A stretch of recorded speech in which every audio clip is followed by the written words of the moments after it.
Good morning everyone. Today I am revealing my paint and I'm doing a bike check on my bike for 2016. So here we go.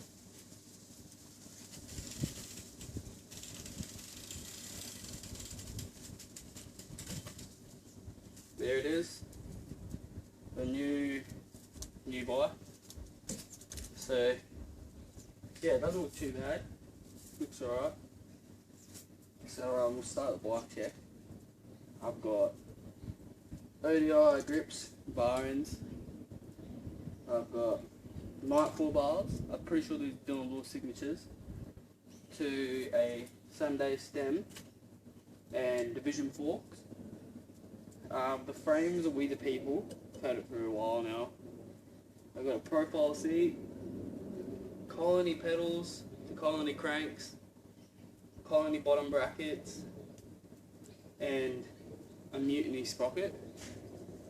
The wheel sets, Colony front and rear, laced to profiles. They're going pretty good. Female axles.